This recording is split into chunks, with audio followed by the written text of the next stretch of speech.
New plan by the Corpus Christi Housing Authority will soon have lower cost homes being built in neighborhoods that are considered to be underdeveloped. After 3 years of planning, the Housing Authority is teaming up with a construction company to build and deliver the smaller fill-in homes to low-income families.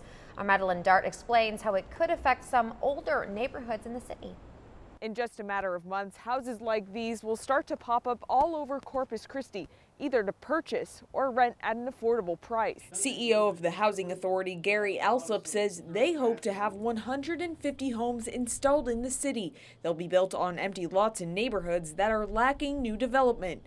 Alsop adds there aren't any qualifications to live in the homes, and interested residents just need to submit an application. We really thought it would be better to invest in infills and try to redevelop and reinvigorate some of those existing neighborhoods. If a renter lives in the home for 10 years, Alsop says he or she can buy the home for 80% of its worth. And if you'd like to learn more about homes like this, or if you have a lot available, you can head over to KIITV.com for more information.